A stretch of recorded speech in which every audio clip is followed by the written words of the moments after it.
You've seen the footage. A fishing boat somewhere in the North Atlantic, the middle of the night. A wall of black water rises up beside the hull 30 feet tall, roughly the height of a 3-story building, and it slams down across the deck. The whole vessel lurches hard to one side. Spray explodes over the wheelhouse. Everything not bolted down goes flying. And down below, in a narrow bunk just a few feet above the waterline, a fisherman is fast asleep. Not lying there wide awake, white-knuckling the rails. Not pretending, asleep. Deep, heavy, dreaming sleep. Here's the part almost nobody stops to consider. That's not luck. It's not that he's simply too tired to care. Sleeping through a storm that would leave most people vomiting, panicking, or praying is a skill. And it's built on 3 things: physics, engineering, and something the human body does that most people have never even heard of. There are 3 layers to this story. The first explains why the boat doesn't just roll over and sink. The second reveals how a human being actually falls asleep in those conditions. And the third is something that sounds impossible until you understand exactly how it works. By the end of this video, you will never look at the ocean the same way again. So let's start with the question everyone asks first. Why doesn't the boat flip? A 30-foot wave hits a fishing vessel from the side and shoves it over. The boat leans hard. Fishermen call it heeling. To anyone standing on deck, it feels like the end. But watch what happens next. The boat stops, and then it comes back. That return isn't random, it's a law of physics doing its job. When the hull tips onto its side, the underwater shape of the boat changes, and the point where all that upward floating force pushes, the center of buoyancy shifts toward the low side. Meanwhile, the boat's weight stays centered low in the hull. That mismatch creates a lever. Engineers call it the righting moment, and it twists the boat back upright every single time the water tries to push it down. The secret to making that lever strong is weight, low and deep. The engine, the fuel tanks, the water tanks, sometimes dedicated ballast, all of it sits at the bottom of the hull. A low center of gravity is what gives a fishing boat its stubborn refusal to stay tipped over. The lower the weight, the harder the boat fights to come back up.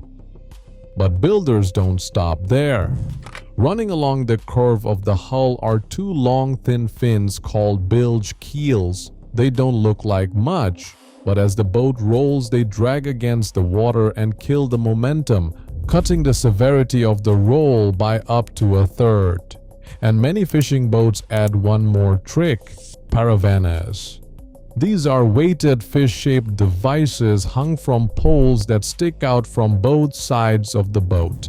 When the vessel rolls, the paravane on the rising side bites into the water and holds it back. Fishermen have a nickname for them: flopper stoppers, and they can turn a violent, sickening roll into something a body can actually tolerate. So the boat survives. But surviving the wave and sleeping through it are 2 completely different problems. And the second one is where it gets interesting. Here is something most people never think about. A boat in a storm does not move the same everywhere. It pivots. When the bow pitches up and down, it swings around a point near the middle of the vessel. When it rolls side to side, it rotates around the center line, which means there is one place on the entire boat where the motion is at its absolute gentlest, low, and dead center. And that is exactly where the crew bunks are. The sleeping quarters on a working fishing boat aren't up in the bow where the hull whips up and down like the end of a diving board. They're tucked amidships, low, close to the waterline, right in the calm eye of all that motion. Up front, a 30-foot wave feels like a car crash. In the middle, that same wave feels like a slow, heavy rocking. Then there is the bunk itself. Along the open edge, fishermen rig a lee cloth, a strip of heavy canvas they tie up to form a wall. When the boat rolls hard, that cloth is the only thing between a sleeping man and the floor. Without it, every big wave would dump him out of bed. With it, he is held in place like cargo wedged tight, riding the motion instead of fighting it. But the biggest reason they sleep isn't the boat at all. Exhaustion. Commercial fishing is one of the most physically punishing jobs on Earth. During peak season on the Bering Sea, crab crews can work 20 hours or more without a real break, hauling pots, sorting catch, resetting gear, soaked and freezing the entire time. By the time a man finally reaches his bunk, sleep isn't something he decides to do. His body simply shuts down. Ask any fisherman and he'll tell you the same thing. You don't fall asleep out there. You get taken by it in seconds, no matter what the ocean is doing. And there's a safety net under all of it. The whole crew never sleeps at once. There's always a watch, at least one person awake in the wheelhouse, hands on the wheel, eyes on the radar, tracking the weather and the engine. Most boats run rotations like 6 hours on, 6 hours off. So a sleeping fisherman isn't gambling.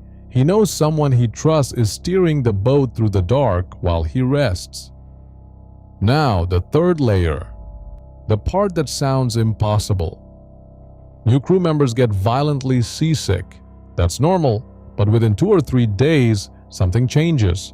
The inner ear, the part of your body that senses balance and motion, recalibrates. It stops treating the endless rocking as an emergency. Fishermen call it getting your sea legs, and once you have them, the motion doesn't just become bearable, it becomes soothing. That same rolling that terrifies a first-timer turns into the thing that rocks a veteran to sleep, like a 90-ton cradle. But here's the question nobody asks. What happens when the system fails? Picture it. It's 3 a.m. The boat is healing and recovering in a steady rhythm the crew has slept through for hours. Then a rogue wave, bigger than the rest, hitting from the wrong angle, slams into the hull. The boat rolls past where it's ever rolled before. Every boat has a limit, an angle called the point of vanishing stability, and beyond it the riding moment reverses. Instead of pushing the boat back up, physics starts pulling it over. This is the nightmare every captain plans around. It's why crews obsess over keeping water off the deck, and their tanks either completely full or completely empty, never half. Loose water sliding around inside the hull or pooling on deck shifts the boat's weight at the worst possible moment and eats away the very stability keeping everyone alive. Sailors have a name for that hidden danger too, the free surface effect. And more than one boat has been lost to it, which is why the sleep those fishermen get is never an accident. It's earned, hours before anyone lies down. Everything loose gets secured because in a roll, a loose toolbox becomes a missile. The tanks get balanced to keep the weight low. The lee cloths go up. The hatches get sealed. The watch rotation gets set. And when the weather really turns, the captain points the bow straight into the waves because a boat takes a 30-foot wall of water far better head-on than from the side. Do all of that right and something strange happens. The most terrifying place in the world becomes one of the best places on Earth to sleep. No phones, no traffic, no noise except the hull, the water, and the low hum of the engine. Just deep, total exhaustion and a giant steel cradle rocking in the dark. So the next time you see storm footage and wonder how anyone could possibly rest through it, they are not suffering down there. They are wedged in tight, dead to the world, and a lot of them are sleeping better than you did last night in a bed that never moved. Now I want to hear from you. Have you ever slept somewhere that should have been impossible to sleep? A boat, a plane, the back of a moving truck? Drop it in the comments. I read every single one. And if this taught you something new, hit that like button and subscribe. I'll see you on the next one.